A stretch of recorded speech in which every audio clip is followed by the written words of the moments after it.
Welcome to the San Antonio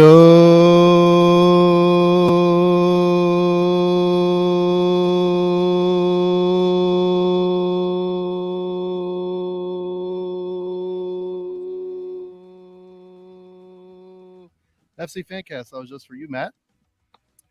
20. Thanks for joining us. Sure. Thanks for joining us. Hope everyone's doing well. Pretty excited. This is our last show before the season starts. And I'm joined by the entire crew. Let's go ahead and get the first introduction out of the way. Matt joins us. How are you? Good. Allergies. Kicking my butt. You're telling me, brother. Yeah. For those of you not in Central Texas, cedar season has officially ended, and that means oak season has begun. And I'm allergic to both. Beautiful. I don't know why I live here. I don't. It's stupid. Anyway, that was the voice of Matt from FTC, the San Antonio. Also joining me is Rafa. Rafa, how are you? Pretty good. Just back from Victoria, and then I had to wake up early at 7 a.m. to head out to Mission City Soccer Complex. I had a good time with the Mexican national team U13 and U15's coaching staff. We looked over some great talent. SA got to showcase both the boys and the girls, and hopefully we'll see some of our local players end up playing in the Mexican national youth teams this summer at a tournament there in Mexico. That'd be great. That's exciting. Also joining us is Jonathan. Jonathan, how are you? I'm doing all right today. I don't know who, but some random person just happened to hang a San Antonio Citizen scarf in the background of my shot here. I don't know why. I guess maybe City won a game today or something. I couldn't tell you. Knowing them, they probably won the game. And if they played a red team, they normally beat all the red teams. So y'all can all fuck off. Well, Newcastle won yesterday, so that's all that matters. Nobody cares about Newcastle. You know what? Yeah. You know what? Y'all can all bite me, okay? I'm United till I die. That's your mistake. Dynamo till he dies. Yup. Dynamo, SAFC, Kansas City United. Chiefs. It all makes sense. It all makes sense, folks. It all makes sense. There's nothing wrong with Taylor Swift. She's fine. She doesn't need to be catching strays here. Also joining us is Harry. Harry, how are you? Tired. Did manual labor. Redid the patio. Sure. So if I'm a little bit more off than normal, I'm going to blame that. And if I drop a little bit of F-bombs, that is why. Well, my dog decided to join me right now. And if you hear her tail in my microphone, I wouldn't be surprised. Go, Penny. All right. Thanks for joining us tonight. Pent-up anger ready to be released, according to Jonathan. Who's got pent-up anger? What's going on? I do. I haven't vented in a long time, according to Jonathan. Oh, I took Friday afternoon off from social media and really kind of reframed. We'll get to that subject later. I mean, for Harry, taking even just half the day off of social media, that's a lot of pent-up frustration and anger. So be careful, folks. Absolutely. Yeah, watch yourselves. Watch yourselves on the streets on the west side of San Antonio. Oh, okay. Now I know what you're talking about. All right, so let's get on with it. Our first subject today is going to be transactions. We don't really have any to report, but we do have confirmation that Trova Boni and Richard Wimbichler are in town. And we've been waiting on them to come into town. We don't know if there's visa issues, don't know if there's an agreement on what happened, but we do know and can confirm they are in town. So the squad, as announced, is in town.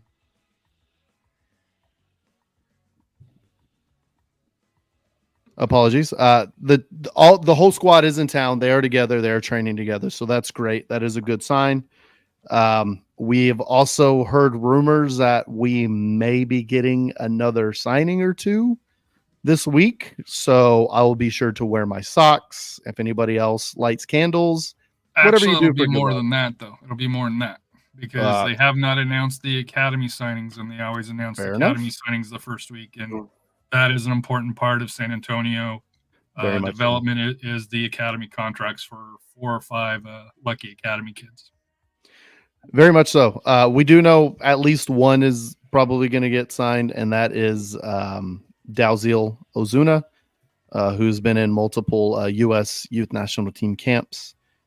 He will most likely get the call. He's also featured in a couple of the preseason matches. So we expect him to get signed, plus another player or two that we've recognized on the field, Eduardo Fernandez, and possibly a couple others from the academy. But also there may be, like I said, there may be a signing or two beyond that for the SAFC roster. So kind of moving on, kind of sticking with the subject, we'll go over real quick a little San Antonio FC alumni report. Jump the gun there, Harry. I'm going to hit up the alumni report. So as many of you have seen on social media, Tanny Oluwaseyi from last season scored. He had an assist last week against in the game-winning goal against Austin FC, and then this week he had the last-minute in stoppage time game-tying goal against Columbus. Really nice finish. Pretty typical stuff that we're used to seeing at Toyota Field. And he also did the crazy limb celebration, so love to see that. And he celebrated with teammate, also former SAFC player, Dane St. Clair. So that was a fun scene. Additionally, Sam Adeniran got his second goal this season. Well, I guess it's the first MLS goal, right? Because the first goal was in the whatever cup they're playing. Sure. But he has a second goal this year for St. Louis, which is great. They're both off the hot starts. They look great. They look like exactly what we expect out of those two. So that's great. And additionally, earlier today, Jose Gallegos' team in the Dutch second division opened up the second half of their season, unfortunately, to a 3-0 loss. Pretty tough result for them. They've been really, really good this entire season, and that's a pretty bad setback, but hopefully they find their form again. Continuing on. Did I say Dutch? I meant Danish. Apologies. Thank you. Thank you for that. Once again, I'm 50-50. All right. My bad. Hand up accountability. Second division Danish league. But they're fighting for promotion, and they're fighting for an automatic promotion spot to go back to the Superliga in Denmark. So apologies for that. Where we could actually watch them. Correct. On is it still 11 Sports to watch the Danish league, the Superliga? I don't know because I know because we haven't watched it. Haven't tried to watch it exactly. Whatever you. Well, I've seen Copenhagen in the Champions League. They were in the Champions League, right? But they got knocked out to. Not yet. They still have a chance. They're still in the Champions League. Yeah. Good for them, man. That's right. I mean, City will wait for that later this week, but yeah, I know exactly the team they beat to advance. That's a tough look on you there, Matt, because they beat Manchester United. What, once or twice? Tough. Hey, maybe you shouldn't support red teams or orange teams. I'm just saying. Well, one what red the heck team. is SAFC? One red team. Yeah, one red team. SAFC is silver and black, Right. man. Okay, we're gonna ignore the red. They got red. Cardinals are red. Red's okay. Red's Nobody okay. supports the Cardinals. I don't even support the Cardinals. Everybody with a brain supports the St. Louis Cardinals. Anyway, so let's continue on. Let's not get bogged down. Our next subject is going to be the promotional schedule that was released. So let's go over the promotional schedule. Harry, you want to go list them off, and then we'll talk about it from there? Sure. March 9th, the home opener sponsored by Bet365, the drone show. And I did speak with Jose, and he mentioned stay in your seats. So I'll also go through try to remind at the end, do not get up and leave from the seats. Unlike fireworks, where I'll typically watch from the parking lot, the drone shows are going to be right over the field. So make sure you stay in your seats for that. March 23rd, Women Empowerment Night. Meet the Princesses. So that'll be interesting to see what princesses that they will bring out. March 30th, 3-2-1 night. And for, I forget which one in our group, that wasn't me that couldn't read it. $3 hot dogs, $2 beer, or $2 sodas, $1 $1 beer. April 13th, Adopt a Pup, a nonprofit night. So that'll be interesting to see if there's going to be pups on the pitch. May 4th, they went with the cheesy May the 4th be with you. Against the Oakland Roots. May 11th, Military Appreciation Night, sponsored by Toyota versus Las Vegas Lights. Fabian Garcia returns. June 1st, Pride Night. June 5th, another 3-2-1 night. June 29th, Lone Star State Night. So that's be kind of interesting against New Mexico United. July 6th, Independence Day celebration, and there'll be fireworks sponsored by HEB. Also, AJ's birthday on the 7th. So maybe I'll see if we can get his name on the board. August 3rd against Tulsa, another 3-2-1 night. North Carolina FC on August 17th, Youth Night, sponsored by Community First Health Plans. August 31st, Marvel Night, sponsored by Texas A&M University San Antonio. Congrats to Ticket 760's own Aaron Marvel on getting his own night. That's fun. Nice work. September 28th, Health and Wellness Night, sponsored by Community First Health Plans, obviously. Just skipped right over that one. Wait, what? I just skipped right over my joke. That's fine. Jonathan, nothing to add there? Nothing to add there, Jonathan? That's fine. Okay. Hey, I mean, we already made the jokes on Twitter the other day, so. And now we're doing it on the show, so people will listen. Come on now. Help me out. Man, tough scene in this little podcast. Wow. Well, let me get through the last three, and then you can go back to your Marvel Nights and your Avengers and all that fun stuff. Hispanic Heritage Night on October 5th, sponsored by Toyota. October 19th, Breast Cancer Wellness, sponsored by Methodist Healthcare. And probably my favorite and everybody's favorite, Fan Appreciation Night, October 26th against Detroit City, sponsored by Rico's. And also fireworks on that night as well. So 2 firework nights, 3 3-2-1 nights, 1 drone show, couple of silly ones with May the 4th be with you and Marvel Night. Matt, your thoughts? I know there was a couple of pinata theories that will be out there on certain theme nights. Mm-hmm. Yeah, I think I got 9 out of all of them that we'll do pinatas for. But definitely wearing Star Trek for Marvel Night. Or what is it? May the 4th night. That's the correct take. That's what I said in our little text group is all of us need to wear, live long and prosper shirts to May the 4th, because there's nothing that makes a nerd more upset and mad than getting the thing that they're obsessed with wrong. So absolutely, I'm for it. I wore Battlestar Galacticos tonight. No tricky here. All right, then I'll wear Stargate. Jeez, what are we doing? I won't wear anything because I'm not a May the 4th guy with you or a Marvel Night fan. So whoa, Harry, I think they're going to require you to wear something. Yeah, you need to wear clothes, dude. That's not going to fly. Jose's going to come at you, and that's not going to end up pretty. At the same time, he might get away with it because if you're security, I don't know, you're going to a little shy about tackling some dude that's just streaking. That's crazy. Well, obviously, because they'll allow people right up to or yellow card or red card the referees.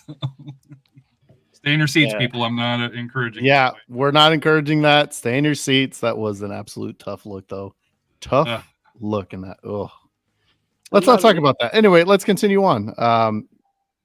Did we want to break and then turn into San Antonio FC? So, just real quick. I guess I'll say my piece on the promotions. I love the Women's Empowerment Night. That's really cool. Something that's really near and dear to my heart is a nonprofit night. My wife works for a nonprofit, and I always volunteer at it. So that's always been a real big deal for me.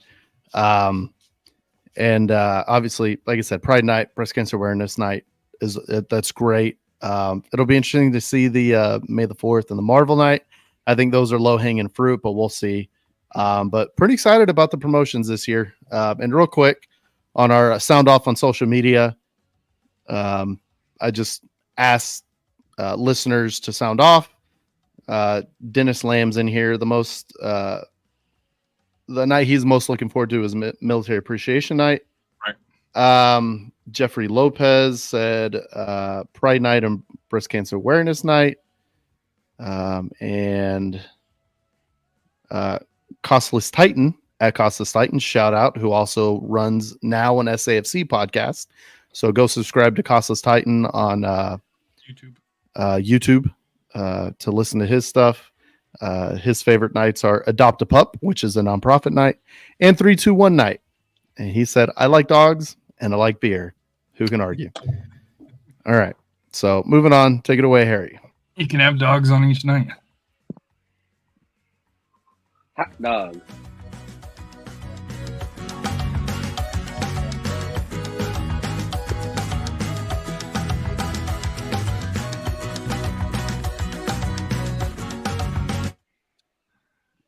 Alrighty, and we're back. And up next was the preseason match against the team up I-35. I guess we should start with the lineup here first before the goal. So how they lined it up here: Hernandez, Agudelo, Henkinson, Silva, Omar, Lambert, Gomez, Tainter, Burks, Manley, and Pablo Cisnega. Thoughts?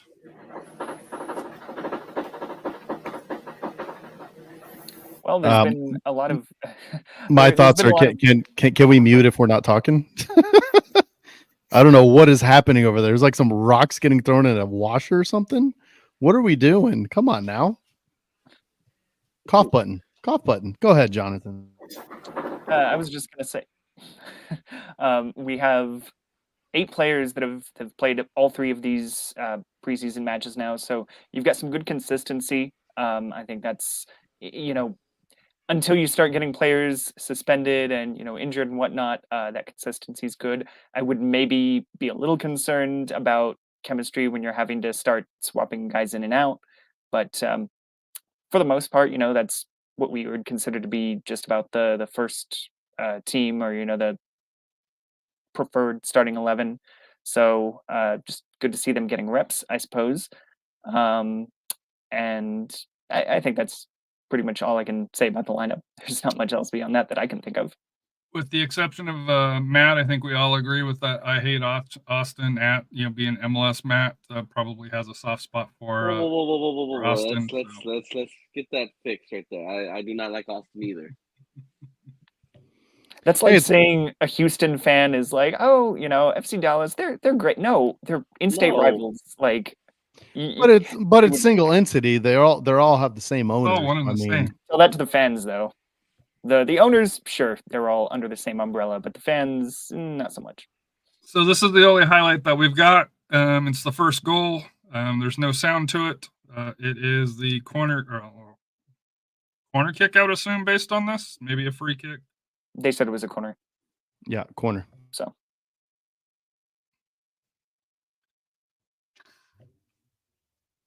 Agudelo gets high, and that's a professional header right there. That's what that is. That's all that is a professional header. Kind of surprised Tainer didn't get it. I don't even see Tainer. He's in the back. He's in the back on the goal scoring play. Yeah. He's where he needs to be. But that went to the center. So that's going to be interesting. A phrase that our friends at the Puro SAFC podcast coined is the scoring play, where the ball goes deep to the far post, Tainer heads it back over, and then it's just in that wheel of uncertainty, that little area of uncertainty. So now it looks like we have a little addition to that, a little twist where we can change it up a little bit and just have Agudelo just sit there right in the middle. So anytime you can get a little change and a little variety, it's a good thing. That's a good thing. So, you wanted to bring up the lineups, which we did. Silva scored a goal. Lucas Silva scored a goal. First couple of minutes? Yeah, we don't know what the goal was. Yeah, super early. Yeah. Or who assisted. Austin FC 2 got a penalty. We don't know what the foul was. It was right after the break. And then late second half, Academy kids came on, as well as Richard Winbelcher, Bonnie, Burra, Abu, and Abu. No Lacey. Well, was Lacey part of that? No. So Lacey hasn't been seen in a couple of weeks. And has anybody seen Solanag yet? He's there. We saw him Friday. I mean, they're there. They didn't play, though. Yeah. Is what I'm saying. They didn't come in. So in this match, all the forwards kind of sat down for the late subs, and they just kind of put in the defensive core just to get some defensive some action and some reps for like you said, Winbichler, Burra, Abu, Bonnie. and Bonnie. So I assume that was a back line with Abu in front of them, and then the rest Academy kids. So moving to injuries already. You had a question mark on there. We don't know the extent of Lacey or Solanag Or Patino being out. It's SAFC. Come on. Yes. We know the answer to that. Unfortunately. That was on the list. So I'm like, okay. So SAFC preview here. We're up to that section here. Lineup here. If I could hit the right button here. So this is Royce's version of what he foresees. He's got Pablo, Tanner, Burks, Manley, Silva. You have Burra or Omar in this spot. Lambert. You have Gomez. You have Jorge as a 10. As a 10. And then you have Agudelo and Luke Hankinson. I think Hackinson in this preseason has really nailed a spot there. He can also switch off as the right wing back if necessary, but I think he's really nailed down that spot as that second forward. And next to him is either going to be Agudelo or it's going to be Patino. Or possibly Lucho. That's just kind of to be seen, and we'll see how things work out. But as of right now, I think Hackinson is going to be that second forward with either Agudelo or Patino. This is how I think it'll be, where it's more of because this is what the original lineup was supposed to be against Antigua GFC. I still think Burra or Omar. I had Omar getting in, but I can see Burra getting the spot because of his experience with him and Lambert. But I think it's going to be Hernandez, Patino, and Agudelo with Luke sliding back and taking the spot of Shannon, because that way you can still get him moving forward, Silva getting forward along those lines. And you got the poacher, Patino, who does a lot of dirty work now for that here. That's how I see it.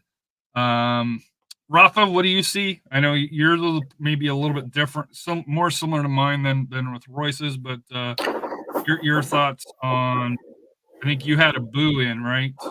Yeah, but I think you might be right. I think they may go with Burra or Omar, yeah. And I think they'll save Abu for maybe like a little crunch time for settle if we have a lead to kind of settle things. Yeah, you can't replace Patino. He's your 9. He's your killer. I mean, you wouldn't sign him for a multi-year deal to have him sit on the bench. So he's going to be up there. He's crucial up there. The thing is with him, he garners a lot of attention that's going to free up either Agudelo or Hernandez. And I think I like Hernandez there on the outside, because if you saw from the preseason game against Antigua, he had a lot of room and he looked very comfortable there on the wing, playing the balls, up front, and then also switching around.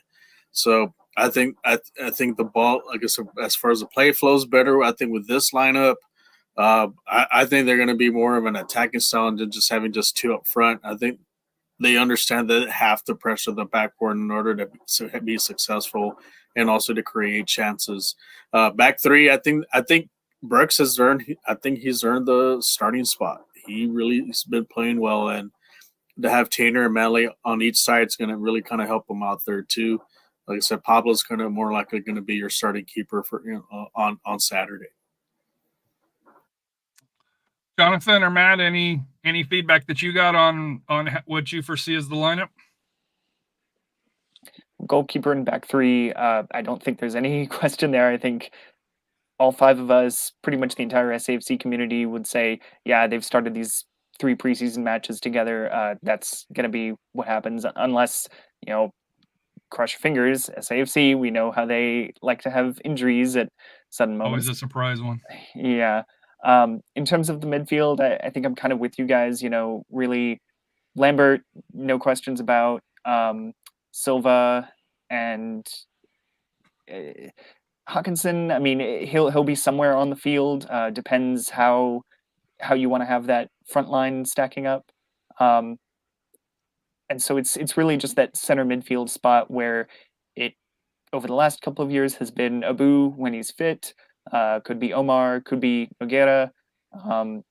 We just don't know. And I mean, some of these guys were coming in during preseason, so maybe that's why we didn't see them as much. Maybe they were just integrating, but they're going to have a bigger role to play going forward. And then you've really got, obviously Hernandez linking the midfield and the forward line, no questions there. And with the likes of Coutinho, potentially Hawkinson, Solignac, and Agudelo, you've really got some good options up top to finish off those chances. To something that Marcina has been talking about a lot in preseason is provoking pressure to penetrate. And the whole idea, it's almost, if you can envision kind of a horseshoe where they're trying to, with some of these passes, pull opponents out of position and find space on the wings or in behind the defense. And with some of those forwards on your roster, you play the ball to them. Agudelo's already shown he's capable of scoring a couple goals. We know Solignac is capable of scoring goals and doing it rather quickly.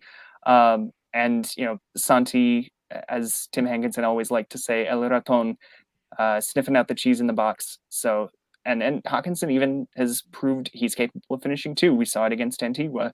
So there are some great options up there, and I think that competition hopefully will try and keep all of them sharp.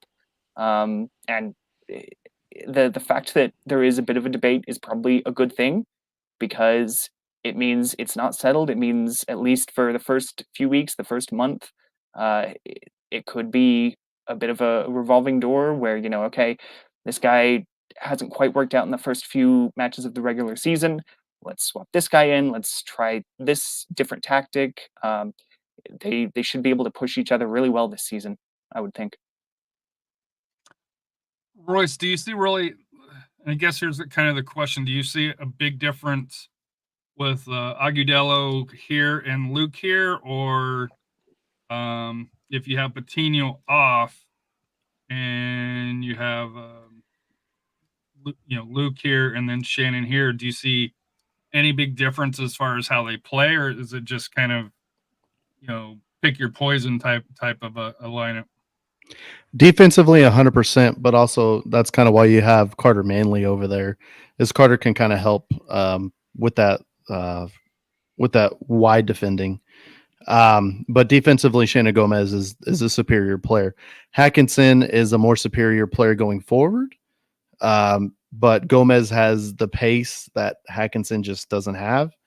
And Gomez has the defensive tools and kind of nous and the experience that Hackinson doesn't quite have.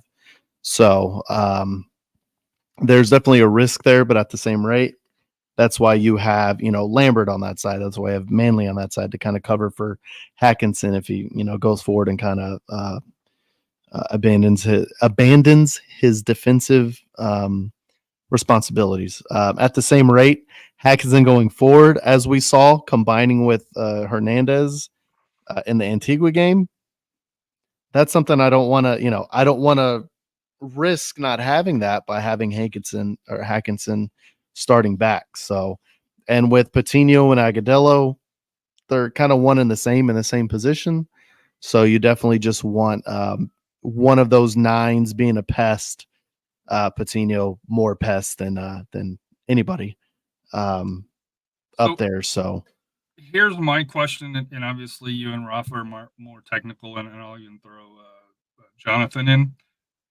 If you've got kind of this core defensively with Tanner, Burks, Manley, Lambert, and Burra, that means Lucas can go up and Luke can go up here to where maybe they have a little bit more freedom, where you don't necessarily need Shannon back there. Does that make sense?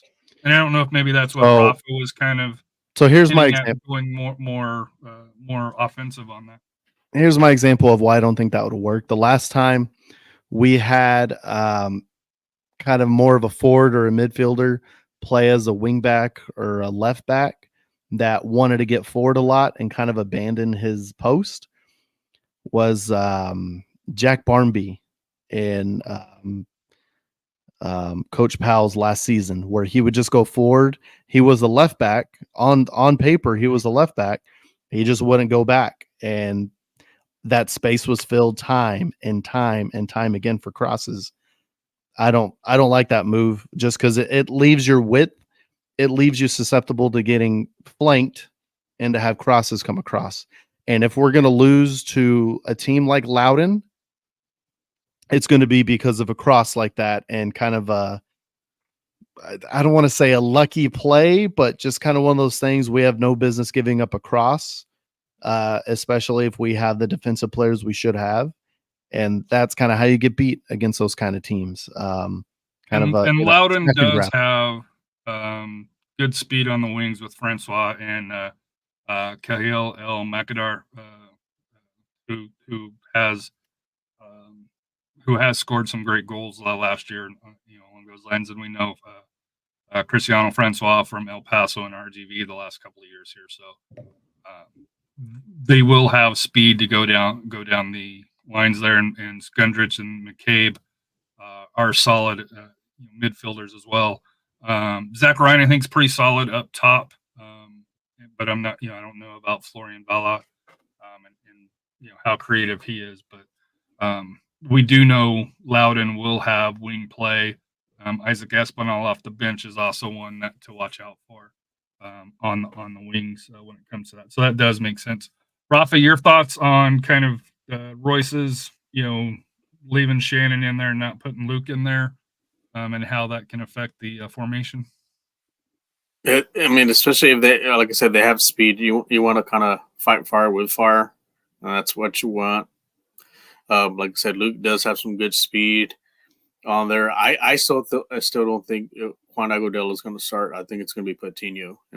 For me, Patino, especially when he goes attacks that back four against Loudoun, he's going to give them problems. He, like I said, he's one that's going to get under their skin, and that's what you want. You want him to get under their skin, and that way, that kind of pulls that defense to kind of attract to him, which is going to allow like Shannon and Luke on the outside to get the ball, play the outside to play back in. Because one of the things also we're going to be dangerous is sending crosses in with Lambert, especially with Lambert. If you saw that one opportunity Lambert had on that header for the preseason game, it almost went in, just missed that one. So, and the same thing with Lucas Silva, very strong, fast.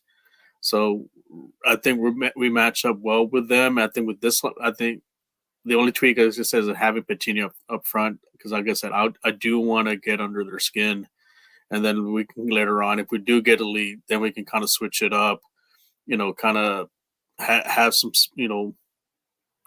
more possession. Like that's when you can come in with Mohamed Omar or Abu, really kind of slow things a bit, and that's all, like what Jonathan mentioned about the whole thing about the possession. I think that's the key here is like once we get a lead or a comfortable lead, we're going to start possessing the ball, kind of kill the clock a little bit, but still be able to strike on them and on the spaces and so forth. We'll kind of sucker them in and then boom, hit them up top. So, but I think we should do well this Saturday against Loudoun. Matt, your thoughts on the lineup and before we go into Royce's SAFC, guess the stats. I think this is a good lineup. I agree with what everyone's saying. The only thing is, I just hope, pray that from what we've seen, Hernandez doing with the forwards, we keep that. We keep it, because these assists by him are sounding pretty amazing. So that's the only thing I'm really focused on, is him just feeding the forwards. And Costa says, I'll put money on Francois getting an assist, sadly. I disagree with you, Costless. This isn't the RGV show for that here. And Mitch shuts down Francois historically. So we'll see here. SAFC defense throughout the preseason the starters only allowed one PK goal, if memory serves me correct, because the 3 against the Dynamo Dos, Matt Gomez's favorite team, was against the Academy and Trialists. Hey, I'm not gonna hate. From what I talked to with the Surge, the second team's pretty freaking good. Like, this thing.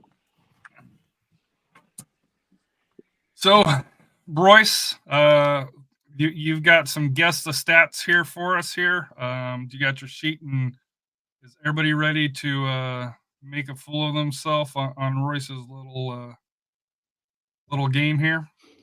Yeah, we don't have too many to go through, but just kind of the basics, kind of the silly ones. Man, I'm thinking about, like, on the fly adding some more. So if you have any suggestions, let me know. But we'll do these real quick. So the first one is going to be yellow card. Who do we think is going to be the first San Antonio FC player that earns a yellow card? Harry, you're up first. Well, if he starts, Patino. You think it's Patino? Okay, interesting choice. The obvious one. Jonathan? I'm going to go with Lambert. Lambert. All right. That's interesting choice. Rafa? I think Tainer. Yeah. A man after my own heart. I believe you are correct on that Charlie one. Gomez also went with Mitch as well. Mitch. And Matthew? I want to say Mitch, but my mind's telling me Lucho. Okay, sure. Okay. Go with Mitch. Fine. Off the bench. Yeah. A yellow on the bench for complaining, you know? I've seen it before. You know what? I feel like Maybe Lucho's going to get it. I don't know why. Maybe he may be in box 1 and he'll get it from up there. That would be an unbelievable call by Matt. And I'm also gonna call shenanigans like he knew it was gonna happen. Anyway, that is a good point. For what it's worth, especially over last year and kind of the year before too, we know that SAFC bench likes to the coaching staff likes to give the fourth official an earful. So that's a good call with Marcina. Maybe that would be a good call. The assistant coach is Marcina. No, the assistant coach gets a yellow card. Well, I think Marcina got the first few, and then he was like, "All right, I'm on 4. I'm on suspension watch. Send somebody else to go get it." Yeah, send somebody else. So, do we have those locked in, or does somebody want to change one to assistant coach? I'm gonna do. I don't know, man, because I want to say Tainer so bad, but I just feel like it's gonna be Lucho. I don't know why. Okay, well, roll with it, buddy. It's fair enough. I mean, if that's what you want to do, that's your intuition. Maybe SAFC doesn't get a yellow until like game 2 or game 3. That's always follow your intuition, or like I said, or Lucho gets one for maybe coming on the field to celebrate the first goal when he's not supposed to be on the field. Who knows? We'll see. All right. So, who gets the first red card? Who's the first San Antonio FC player with a red card in the 2024 season? Let's go with Rafa. Rafa, who do you think is going to be? I'll go with Patino. Okay. Historically, a good call on that one. Harry. I'm gonna go with Pablo Cisniega. Cisniega, okay. The goalie? You think he's going to pull a Boys, the far? red cards Oh. happen. Think he's going to pull a far or something? Jonathan. I will go with Tainter for this one. Sure. Sorry, Mitch. Sure. Matthew? I'm with Rafa. I would take Patino. Okay, Patino.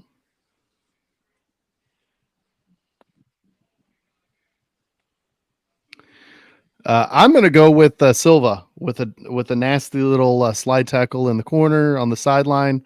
I think Silva's going to get a high boot, and I think he's going to get a red card pretty quickly in the season. Well, not quickly in the season, but at some point, I think he's going to make a rash tackle. Ooh, No Marcina. This is a good shout. No Marcina.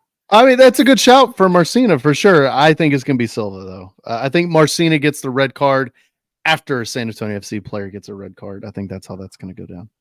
I don't know if Allen has ever even been sent off. It's one of those where I guess he kind of says, hey, I've got this yellow that I can work with, that I can mess with the officials and stuff, but he knows where the line is and he doesn't step over it.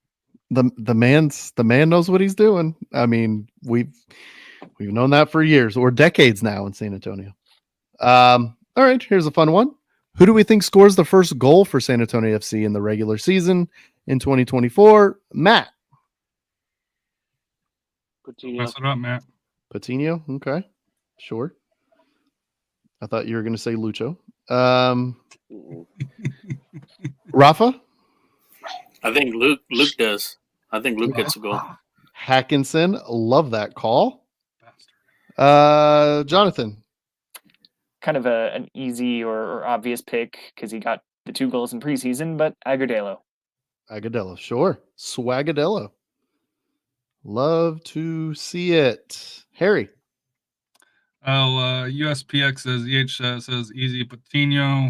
Charlie says Luke. I'm going to go with Jorge Hernandez. How has nobody picked Jorge? Damn, dog. That's my pick. he's a provider usually. He occasionally gets a goal, but it's not his main. Robert. Why don't you hop in, Robert? Now on a play first goal. Now on a corner kick, I think maybe Lambert. You know what? Lambert's a good shot. Yeah, for a corner kick, I would probably be Lambert.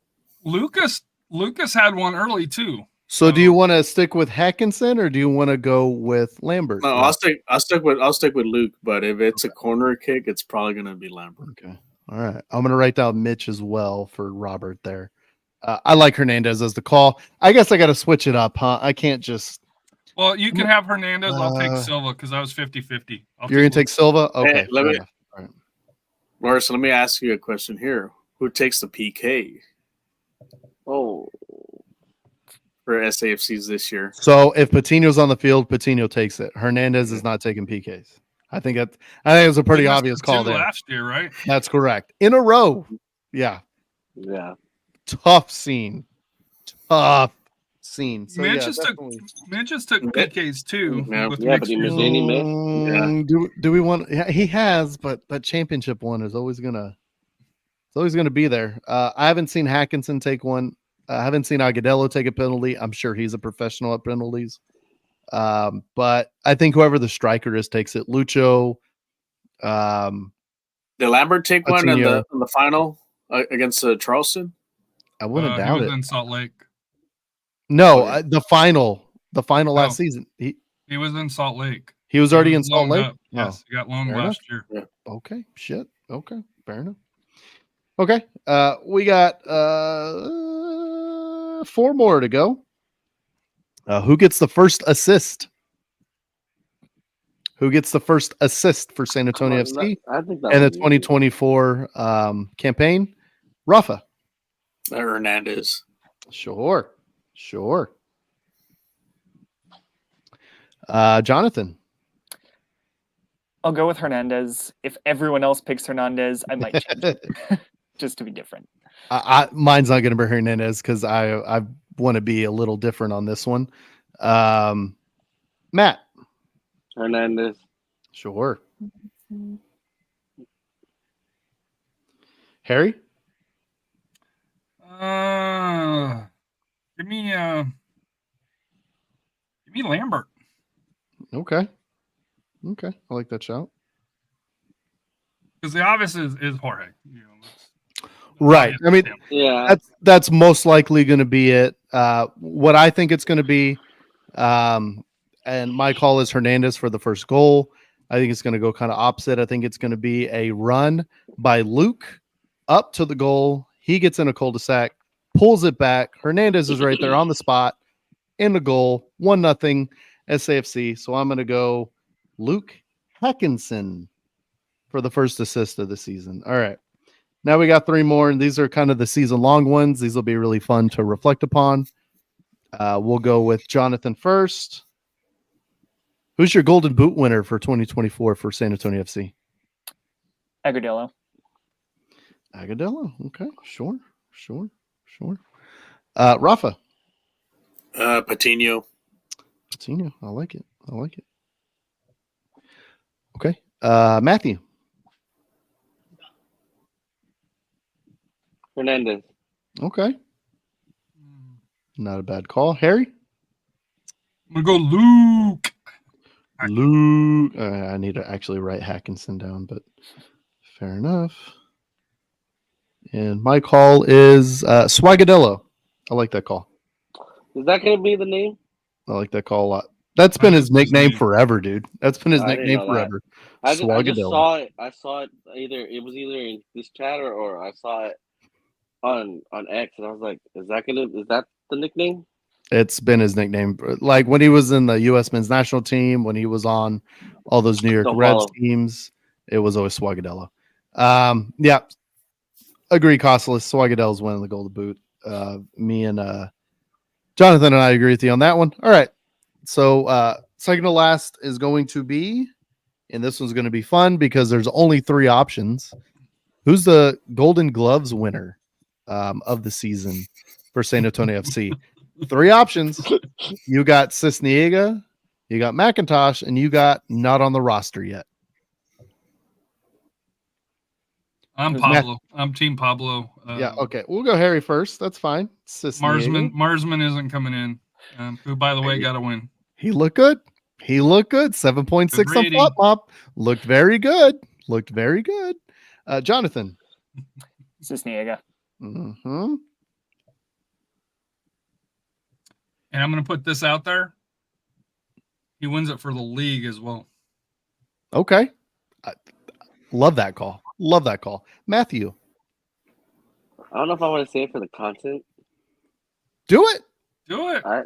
Shit, Mark. you went Lucho for first red card, so or yellow card. So go ahead.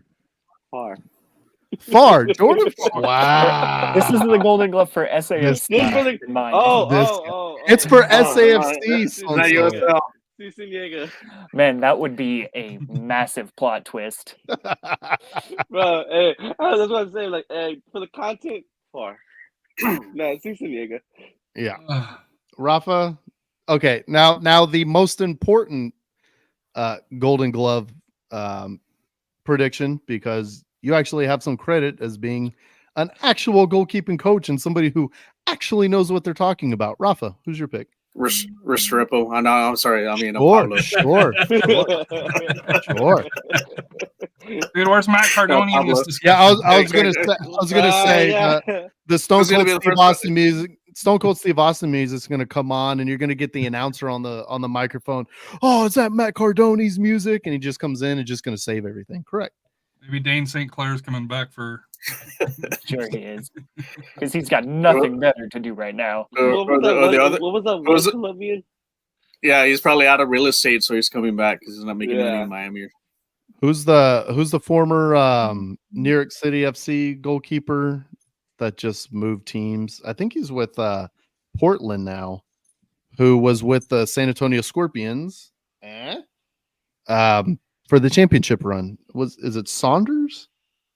Josh Saunders was that goalkeeper. Is he even still playing? I don't know. I mean, yeah, I think he got signed. I am thinking of Oh no. Anyway, it's Pablo. Yeah. It's Pablo. Yeah. The only answer is Pablo. Oh man. Or SAFC. I'm gonna have to do some research after this. Or try list number 5. Yeah, out of nowhere, right? Okay, and the last one is going to be most assists. Most assists. I don't know what the maybe, or you know what? We'll do 2 more. I just got one on the fly right now. So most assists for San Antonio FC in the 2024 regular season USL Championship campaign is Matthew. Who do you think it is? Hernandez. Okay, I think that's going to be a pretty unanimous one. Rafa, who do you think it is? I think it might be Lambert. Okay, interesting. I think Lambert. Interesting. Jonathan, who do you think is going to have the most assists this season for San Antonio FC? I'm going with the safe choice, Hernandez. Blanked on his name for a second.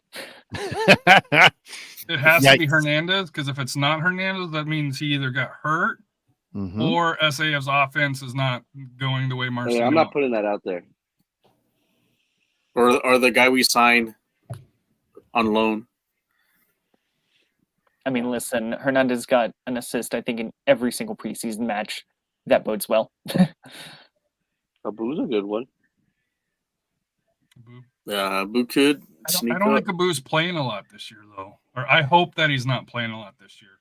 I hope he's more that veteran coming off the bench late, or along those lines. Because I think with Burra and Omar, we have quality there, and then of course with Lambert. But we will see. All right, fair enough. Did I get everybody? Mine's going to be Hernandez, so I think it's pretty obvious there. I think the only person that was different was Rafa with Lambert. And the final question, or the final little poll here, is who is going to be the MVP for San Antonio FC in the 2024 season? Obviously, this is going to be kind of a subjective question, but who do we think it's going to be? Let's go, Jonathan, first. It's a tough one. I'm going to say understated MVP or kind of underappreciated will be Lambert. Okay. I like that, and I can definitely see that happening. Harry, who's your MVP? There's only one. The captain, Mitch Tainer. There's only one. That's mine. That's mine as well. Big salute to my beautiful friend Mitchell Tainer for being the MVP once again for San Antonio FC in a season. My call as well, and also my call. He's the MVP of the entire league this season. So can't wait to see it. Can't wait to see Mitchell leaving no doubt out there and dominating. Absolutely dominating like we love to see him. Matthew, who's your MVP for San Antonio FC in the 2024 season? Coutinho. Okay. I like it. I like that call a lot. That means he scores a crap ton of goals. And that's exactly what we need out of Coutinho. Rafa, who's your MVP? Defense wins championships. I want to go with Mitch. It's a good call. That's a good call. All right. We will revisit those in about 6 to 7 months and see how much we embarrass ourselves. So, hey, I got a good one. I got one for y'all. Sure. Uh-oh. Hey, who's going to be the most trashed after the first game? That's going to be Matthew. Matthew, no. Write it down. I got to be good on that one. Lock it in. Sure. Matthew. Not me. Mm-hmm. It won't be me. My money's on I'm going to go Mijo. Oh, dog. Is Stendhal going to get off on the wrong bus stop again and get completely lost in downtown Houston again? Oh, man. There's only one. Talk about our war stories. I say it's going to be Robert. Yeah, that could be. That's a good choice. Could be. Good shout. Could be. This one I can't. There's a lot of stuff I got to do. Sure. All right. And Robert's bringing the Jaeger. Speaking of Robert. Uh-oh. Early no. Why you got to put it out there, bro? Why you got to let them know about this stuff? And the bourbon beer. Yikes. No. Hey, when Louisville comes to town, are we getting? We ought to have bourbon that time here. I need a Mentality Monster of the Year award. Yeah, Hector, that is our MVP. Our MVP is our Mentality Monster of the Year. Once again, it's going to be Mitchell Tainer. Big salute to my beautiful friend Mitchell Tainer. So when we come back, we're going to discuss another little competition that's going on amongst the podcasts, and you can get on it too as a fan. USL season predictions, and then we'll do the pick 4. Mike Taylor's barbecue and the which is the group that's giving it away, the San Antonio FC Premier Fan Club giveaway here. Okay, sounds good. When we come back.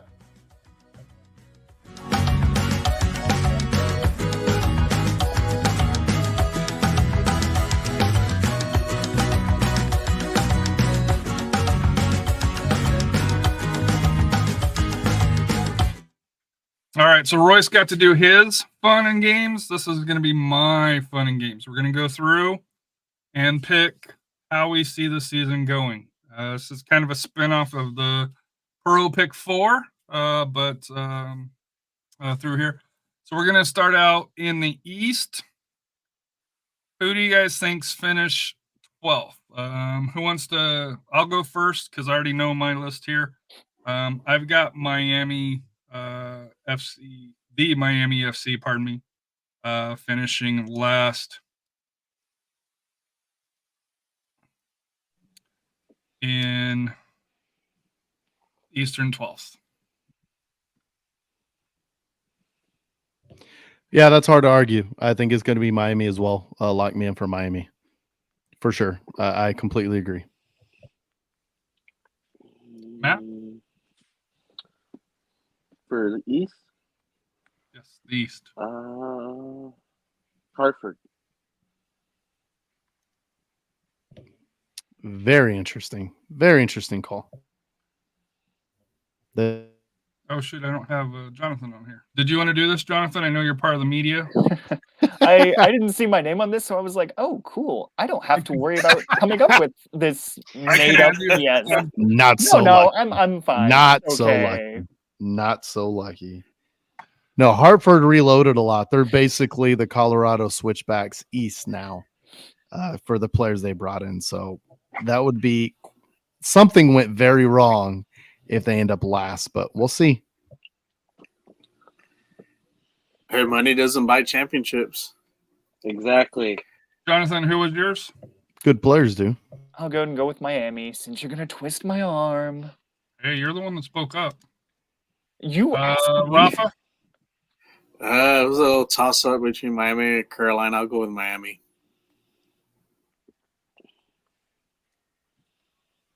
So, number 11th, I have Detroit City.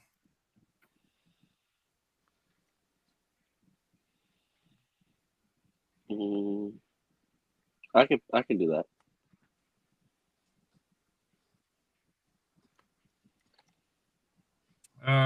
Rafa? I'll go North Carolina. League One champions. You think? I mean, they have. They got to adjust to a different level of play. Yeah. Give me Loudoun United, number 11. Or 11th place, I guess. I got you. I'm trying to see these damn teams. I will take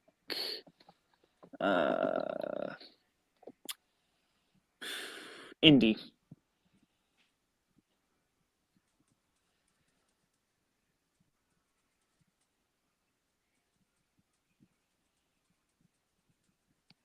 Ooh. I can't switch my 12, can I? Nope, it's locked in. Forever. I forgot about Indy.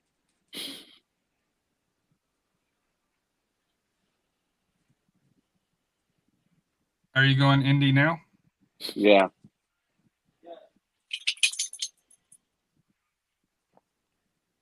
Oh, and did I say Birmingham Legion? I don't know if I was muted when I did that. Yeah, you were muted. I saw you post it. So, Kaylor Hodges, not going to like to hear, Harry has Birmingham Legion 10th place in the 2024 season.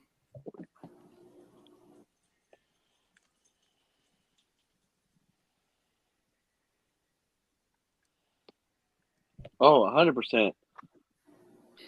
My dog is physically trying to push me off of my chair right now as I'm doing this podcast. So this is great. I'll go with Detroit.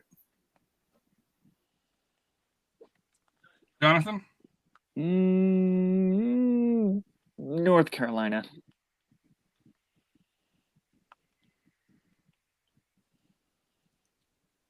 And Royce.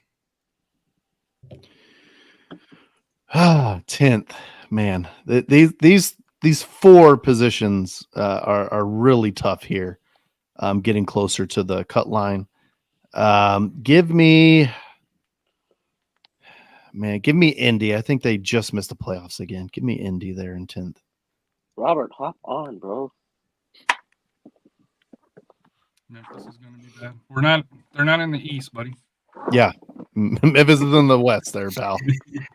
I got Loudon just missing. I think they're going to be much improved.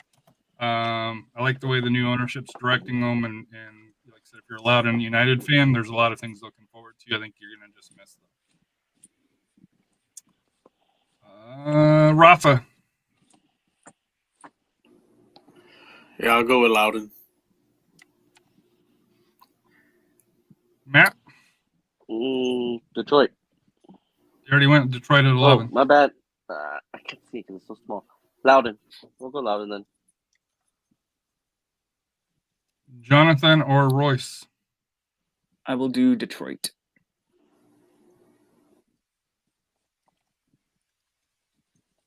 Royce. And just missing out on the playoffs.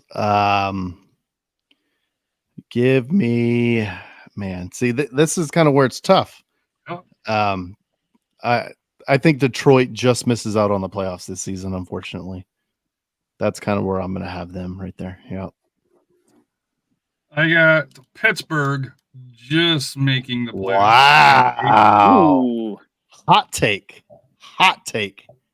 Is it because they got rid of all their scoring? Well, they do that every year, but at some point, Fair. Lily's not going to be able to find the magic dust. We'll see. I don't know. Betting against Bob Lilly is kind of like betting against the Chiefs right now. It's kind of do at your own risk for sure. Yeah, wasn't everyone doubting Pittsburgh last year? How did that turn out? Yeah, exactly. I don't That's remember. what I'm saying. One of these years, I'm going to be right. But... One of these years, I'll be right. Harry, just to let you know, doing the same thing over and over again and expecting a different result, definition of stupidity. So good luck, brother. We'll see. Mine just making the playoffs, just ahead of Detroit, Birmingham Legion.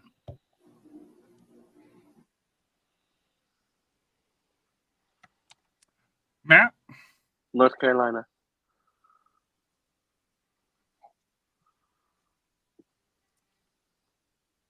Jonathan or Rafa? I will do Loudon.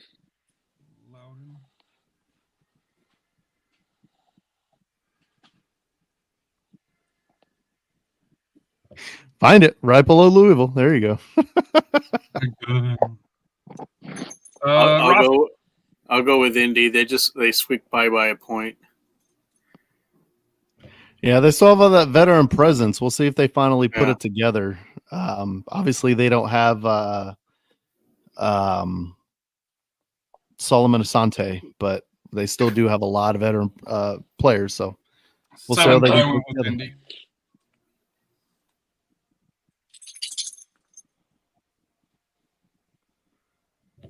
So seventh place, just ahead of Legion. Put me down for North Carolina right there.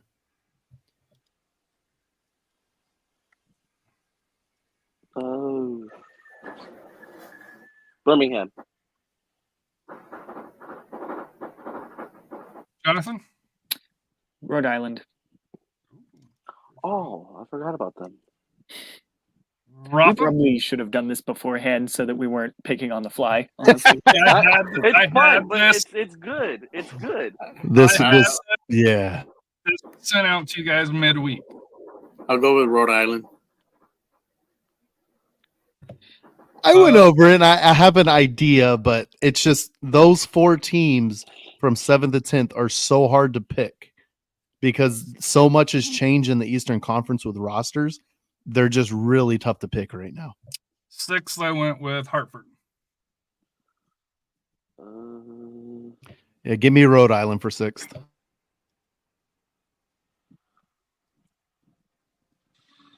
Matt? I'll take Pittsburgh.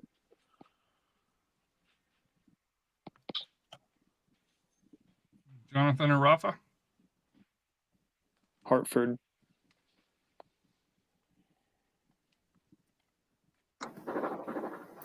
I'll go with Birmingham.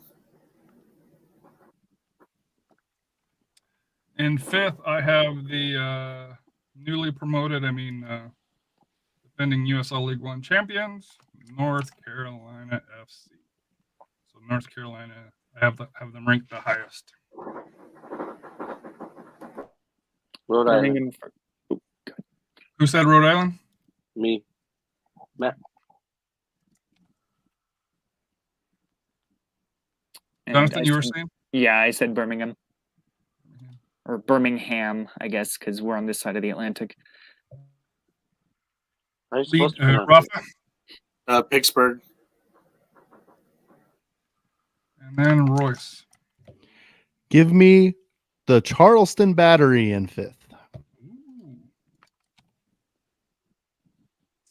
4th, I have Rhode Island.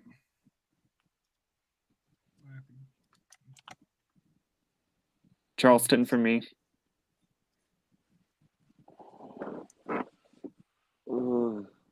Louisville. Rafa and Royce. I'll go with Charleston. You know, I think I messed up. No way. I don't believe you. I put Miami way too high, bro. And you put Hartford way too low. Speaking of Hartford, my 4th place team, Hartford. The quintessential Colorado Springs Switchbacks 4th place is also going to translate to the Hartford. They're going to get 4th place this season. You know, I'll do Miami for number 3.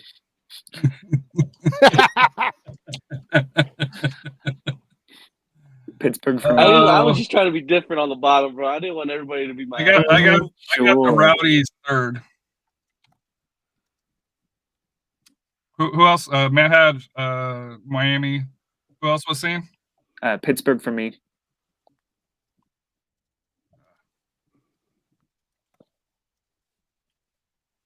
Rafa and Royce?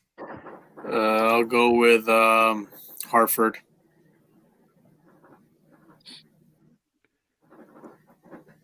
Royce? 3rd place, Tampa Bay Rowdies. I've got Charleston at number 2. Is that who I need still? Yeah, Charleston for me. Tampa Bay for me. Matt is going with the Rowdies at number 1. And that means that I'm going with Louisville as number 1. Royce? Give me Pittsburgh 2, which means the machine keeps turning. Louisville, number 1 in the regular season again. Rafa or Jonathan? Tampa 2 for me, which makes Louisville 1.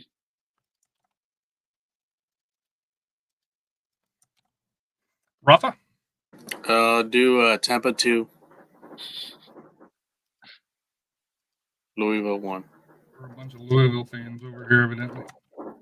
If I'm not mistaken, Louisville kind of underperformed last year, so I feel like they might be back with a vengeance. And for what it's worth, Louisville was the last team from the East, at least, to win the whole thing, and that was back in 2018. So I don't know. They might be eyeing up a complete run this year. The Fighting Just Thin saying. Bleedles. Yeah. All right, so out west, I've got Monterey Bay as my 12th selection here. Your basement dweller. Mm-hmm. Give me Tulsa. Tulsa, 12th place. Poor Sam Dorr. You hate to see it. Matt?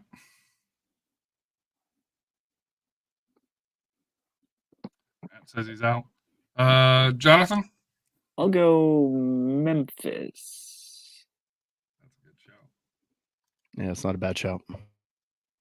That travel this year is going to be brutal. That's going to be bad. My justification for Tulsa being last is they announced 2 players that signed for them, and they immediately reneged on that and signed elsewhere in the USL. So that's a tough scene. After the coach left, by the way. Rafa? Correct. I'll go with RGV. Oh, excuse me. I'll go with. Oh, sorry. I'll go with Monterey Bay. Dang. Forever last place in our hearts. Matt, we're going to put you in Monterey Bay just because. I believe. Put the I don't know. Matt's his can't make sense. I mean, look This how is the I Dynamo. put Miami. We can just put whatever for him. Can I say it's the last? What? They could put Phoenix class. You know, you probably put Phoenix class. Yeah. I don't hate it.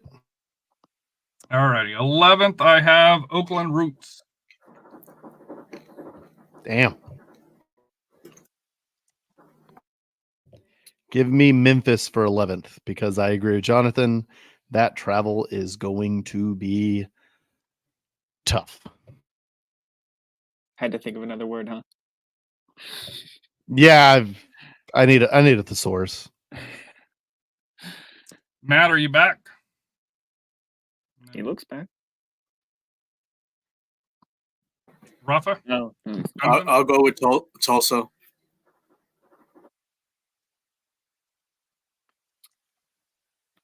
Monterey Bay for me. We'll give him El Paso.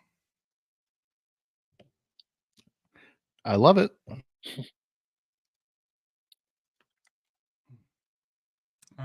At number 10, I have Tulsa.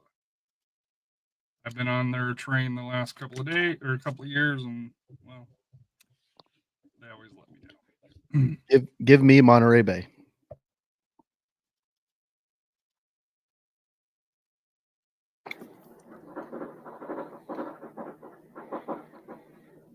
We'll give Matt Monterey Bay. Jonathan? I will also do Tulsa. And Rafa. We'll do Memphis.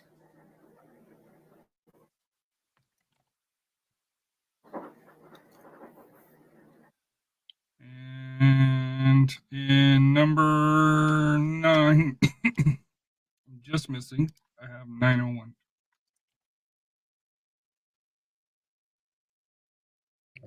Give me Oakland.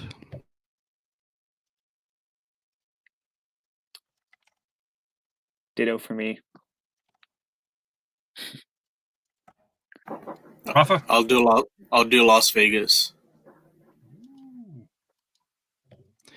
Yeah, I can see Paul Blanchett giving up the goal that eliminates Oakland Roots from playoff contention, and he just has that gobsmacked look on his face that we've seen 6, 7, 8,000 times at Toyota Field. So I can definitely see that happening. Matt, since you're back, we went for you Phoenix in 12th, El Paso in 11th, Monterey Bay and Oakland, just to kind of add a little bit of conformity to kind of match with what happened on the East here. That's about right. League Fair enough. Last place, no big deal. Not like. Hey, we've seen first to worst before, so I've got Vegas in the playoffs in the 8th slot.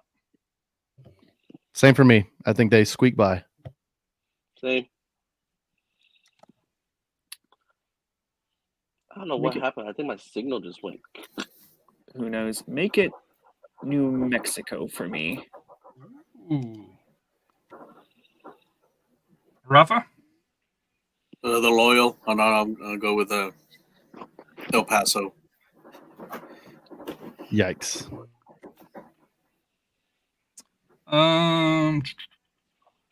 I got Orange County 7th just because I never believe in Orange County.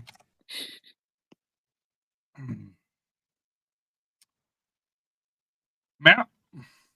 RGV. Oh, Okay. my bad. Wow. My bad. New Mexico.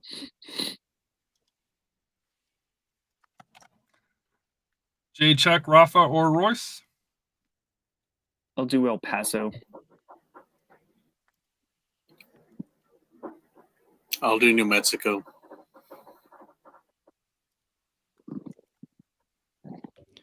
Give me Orange County. 6, I got Colorado Springs.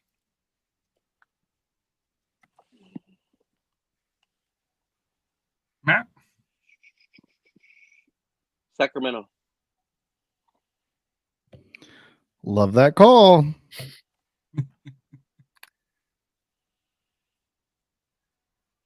I'll do Colorado Springs as well.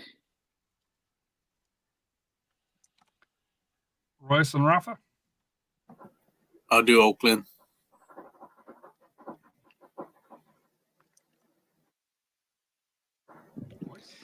Give me New Mexico. I have El Paso in 5th. Colorado Springs in 5th for me. Matt? Memphis. Oh, yeah, you didn't pick Memphis yet. And I have not picked Vegas, so I'm going to throw them there.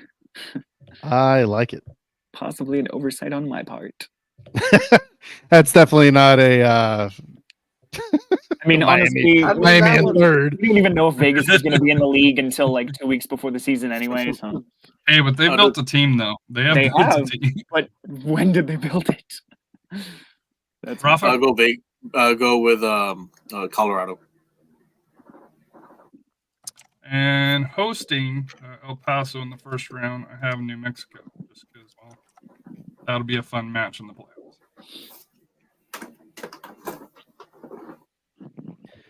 Give me Phoenix in 4th. Who am I missing? Tulsa. Oh, damn right. You haven't picked Tulsa. Wow. That's a call. Jonathan and Rafa. Orange County for me. We'll see. I have Sacramento 3rd. El Paso 3rd for me. Ooh. Give me Phoenix.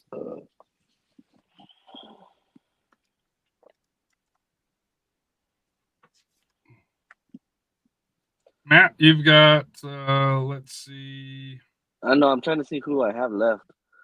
So you've got Colorado Springs. Okay, we'll do Colorado. Well, hold on. Let's give you your options here. San Antonio and Orange County. Oh. Ooh. OC.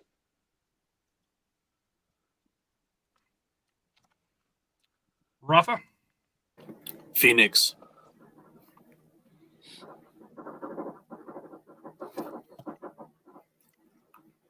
So I have San Antonio finishing 2nd. Boo. I have Rising, the defending champs, finishing 1st, just so that way they can flame out to Vegas in the playoffs. Number 2 for me. Up. Number 2 for me, Sacramento. Number 1, the boys, San Antonio FC. Number 1, by a mile. I do think San Antonio wins it. Uh, Matt, I think you have Colorado Springs and San Antonio FC. We're number 2. We're number 2.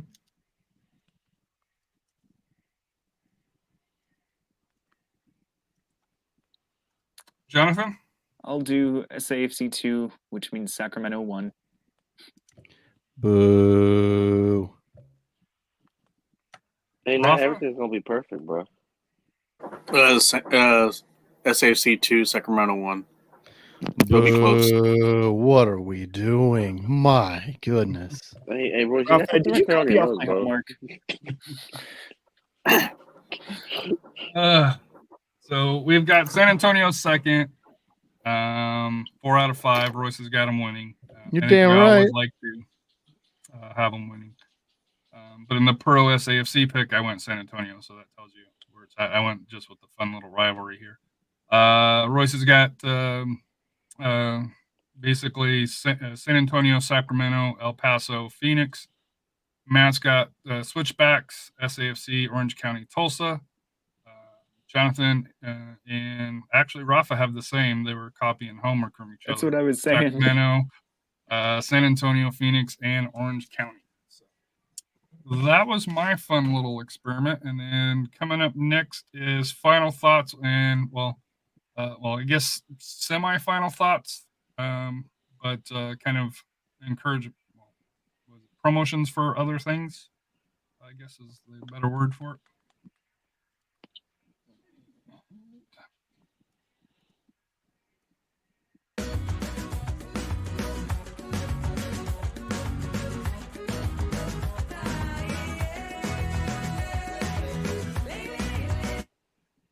All right, we're back. We're running a little bit long, so I had to cut it break a little bit short here.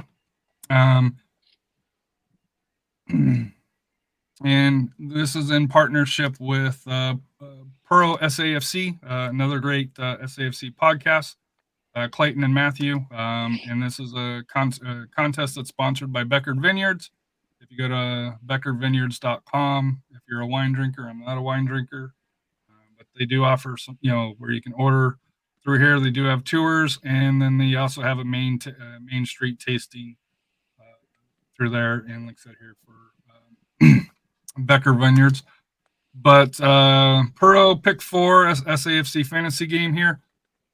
Royce, do you want to go into kind of since you and the Pro SAFC podcast kind of put together a podcast division, and we are have a little friendly wager going on with I think Pro SAFC and the Bunker Report, I believe. Yeah, I think we're trying to get kind of the SAFC podcasts and groups to try to get a little friendly rivalry going on this Puto Pick 4. We've each picked 4 teams for each podcast. A winner at the end of the year. The loser, so the last place team, will donate some monetary donation. We'll make a monetary donation to the organization of the winner's choice. So I think that'll be fun. It'll be fun to go over this. It'll be fun to follow in their podcast. We'll report where we're at. Hopefully first place the entire time. We'll see. But at the same rate, you at home can participate in this as well. Just tweet at the Puto SAFC guys. Make your pick. You pick one team from each of those groups. It's basically the playoff group and the non-playoff group for each conference, East and West. And it's pretty simple. You just go about doing that. And then however many points the team earns, that's how many points you accumulate through the season. And then you check back with it. I believe they go through the playoffs as well. So the deadline is going to be 7/29. Well, no, I guess the season starts before that, though. Whenever the season starts. So I'm assuming there's East Coast games. So let's tentatively say 6. I would say by Friday. Just do it by Friday. Friday's. Who did we select there as far as for ours? Do you remember? If I remember correctly, we chose Louisville. We chose Hartford. We chose El Paso and San Antonio FC. We either chose Louisville or Tampa, and I picked the other. So it's one of those, but definitely Hartford, El Paso, and San Antonio. And if you want to go ahead and do this one as well, I know you volunteer for this. Is what, the third or fourth year you volunteered for?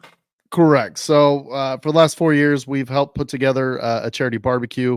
It's a barbecue cook-off where 30 teams compete in different disciplines of barbecue. So they'll be doing chicken, pork butt, brisket, and a specialty item. And they are all judged by celebrity guests. So we'll get a lot of people from the local media, professional athletes will come out, actors, different former wrestlers and current wrestlers. So it's a good time. The event's a good time. If you want to go, tickets are $25 to go on the grounds and to get free samples of a lot of the barbecue. It's a good time. There's a DJ out there, food trucks. It's just a fun time. And it's going to be April 6th from 11 to 4. If you can't make that, but you are hungry and, would like some lunch, we are also doing a plate sale. It's $10 for a plate. It comes with chicken, sausage, rice and beans, which are all restaurant quality and all really good. And it's only $10. So just, you can drive through, you can get that little QR code right there on your screen. If you're watching us from social media or on YouTube, QR code's right there. You can find the tickets. You can pre-buy your plate sale tickets, or you can just show up day of and pick up some plates. So all proceeds go to the Salvation Army Boys and Girls Clubs there off of Peacock Avenue. And in the past, we normally, we'll see what happens this year, but we normally fundraise anywhere from $10,000 to $20,000. The first year we did it was $40,000 because it was during the pandemic and we had a lot of plate sales. But all of that goes directly to either field trips. 1 year it was to completely repaint and redo the gym floor there at the Boys and Girls Clubs. 1 year it was for all new tables and all new supplies for the kids for the summer for whenever they go there. And for the Boys and Girls Clubs, if you're not familiar, it's basically an after school program to keep kids out of trouble. And also it's there to inspire them. There's a lot of good programs that help them look for other opportunities in life, whether it's robotics, whether it's just certain little things that they normally wouldn't get the chance to go do, they would get the chance to go do and experience. And it helps them get through school. You do your homework there. There's tutoring. It's just a great deal all around. And a lot of those kids some of those kids at the Salvation Army Peacock branch there, Boys and Girls Clubs, some of them are without homes. And so they live there on site. And so some of that money goes to help offset the cost of housing kids and get them through school and to really help them kickstart their life. So really good benefit for all this. And if you can help out, if you could just go buy a plate, just go through. If you just want to show up, hang out, either way, anything helps.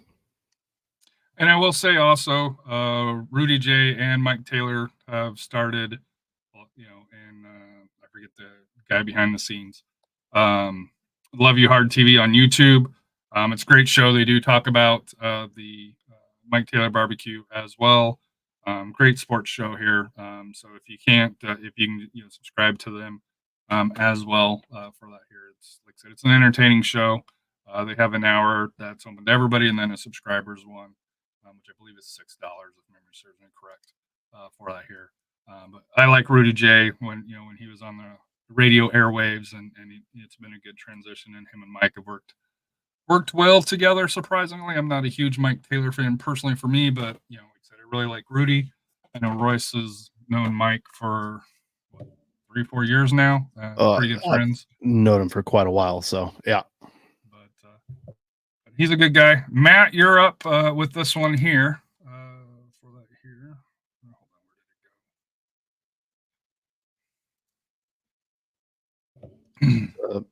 Good pause. Go, Matt. Good pause. Oh, hold on. So essentially, the SanAntonio FC Premier Fan Club, we're giving away 2 tickets. Just follow everything that is said in the flyer, and we should be announcing them sometime this week. So to enter yourself, like it and leave a comment for what your favorite SAFC chant is.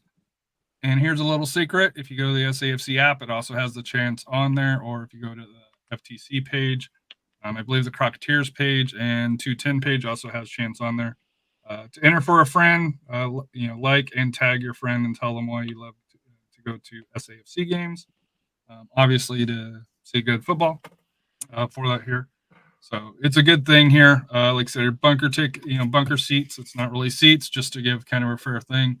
It is a great environment.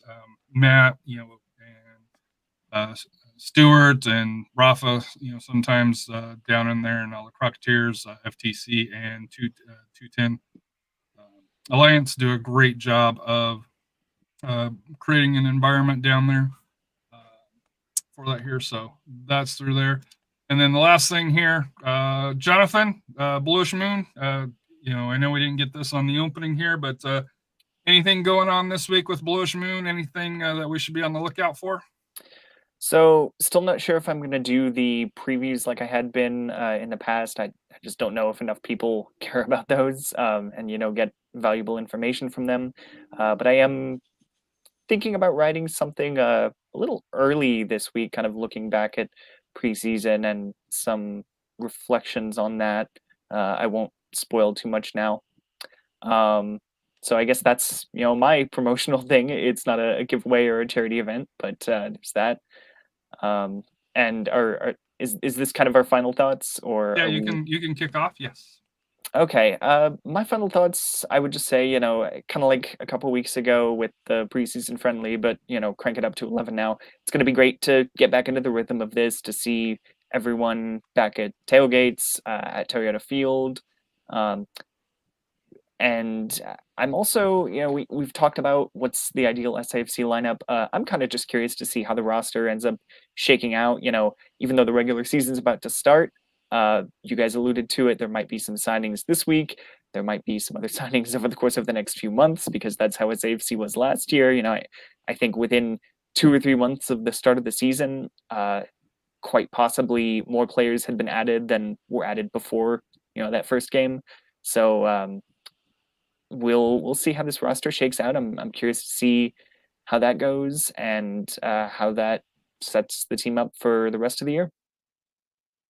Matt, what's going on with FTC, tailgate, pinata, no pinata? I know Jaeger's coming. Definitely there's going to be a pinata. Definitely. Yeah, so Friday, me and James and Stuart talked. We're gonna have a pretty big tailgate. Copatejas are gonna be doing something. We're gonna be doing something. Of course, there's gonna be a pinata. We gotta kick it off with a pinata, and hopefully everybody can make it out. There will be a march into the stadium. Maybe Mijo can break the pinata this year. For real. My final thought is the drone show. If you want to stay and watch it, make sure you stay in your seats because it's going to be right over there, over the field, is my understanding for that here. And speaking with Jose, he did mention, because I did ask him, is there any changes security-wise going into Toyota Field? He said no at this point here. So, like I said here, just be smart. No umbrellas if there is rainy weather. Clear bags for that here, but they got to be size here. Do get there early. They are expecting a big crowd for that here. They haven't announced if they're going to open gates up early as of yet, but so that that way you don't miss any of the action. Gates typically open an hour before, so it's a 7:30 kick. So 6:30 is when it's going to kick off. Tailgates probably starts 4, usually 4 o'clock. Although if you can go out there and help set up, I know with the Copatejas, FTC and 210 Alliance, if you can go out and help set up, that's always a huge plus for that, for that as well, and for that here. But for me, like I said here, just a little kind of housekeeping. First game of the year. Just kind of be prepared. There's always fun times with security and tickets and all of that stuff. So just try to be prepared and try to get there early for that here. Rafa, your final thoughts here? I got a few. First of all, like I said, don't forget to check us out Thursday, San Antonio Soccer Roundtable. We're getting close to the playoffs. We should have some new RPIs, and also we're also this coming Sunday. We'll have episode 5 of the 50th podcast. We're going to do a preview of Region 3 and 4 and some awards, like our team game ball, player of the week, something else as well. And then we'll have probably some guests, hopefully some guest coaches. And then also I want to give a big thank you to Mission City Soccer Mission City FC down at Mission City Soccer Complex, my old stomping grounds. Thank you for having me out there to meet with Mexican national team U13, U15 staff. Great turnout. We got to see a lot of the great talent there from the boys and the girls. I think we have way over 100 players out there. It's a long process. I did hear that they are going to be going to other cities, and then they're going to have 2 big camps, one in California, one in Texas. And then the ones are selected will be representing the Mexican national team in the tournament in Mexico sometime in the summer. So shout out to, like I said, Mission City. Like I said, if you're still looking for a club, make sure you hit them up. And then I'm looking forward to this weekend. Like I said, home opener. You haven't gotten tickets, get your tickets soon. And before you go, Royce, to get us out here, hold on 1 minute here. Trying to find it here. If you have not caught it already here,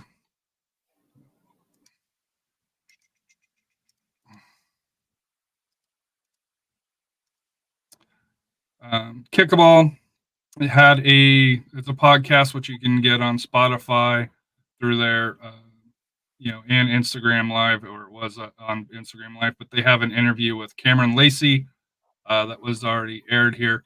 It's a real good interview. I listened to it on Spotify. It was, like I said, it was a good fun podcast. But like I said here, if you do have the opportunity, do listen to episode 120. I know Kickaball, already has another one lined up as well here with Bradley Sample, or already did one with Bradley Sample as well here. But last week, or on the 25th, they had Cameron Lacey on there. I'm a little jealous that he was able to get Cameron Lacey because we can't get him. But like I said here, always support our San Antonio FC players, and then obviously other podcasts that do highlight San Antonio FC for that here. Go, Matt. Real quick, I'm sorry, Roy. I didn't want to cut you off, but I just want to say to all y'all, and I should have added this. We've been recognized a lot.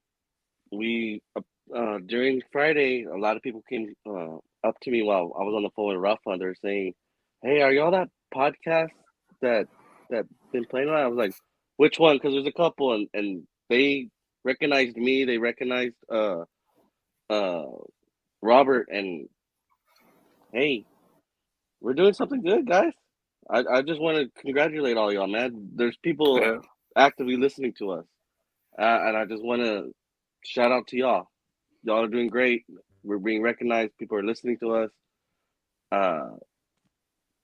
Great job, guys. Yeah, I got the same thing today. They're at Mr. City. Say, hey, you're the one with the number 1 high school program, the coverage for us, like for San Antonio. So yeah. So have your team follow us. Like I said, because of what we do. So I'm glad that we're all getting recognized for the hard work we're doing. No one said anything to me, so that's all fantasy. Anyway, so well, you're not likable, man. It's fair. It's fair. It's fair. I had the ultimate face for radio. We all know that. Freaking Cardinals fan, bro. It's where I'm from. What are we talking about? I at least live there. I've lived in Missouri, Mr. Chiefs fan. So weather forecast for Saturday's match is going to be a high of 67, low of 48. 10 to 15 mile an hour steady winds with gusts up to 25. So that should be interesting.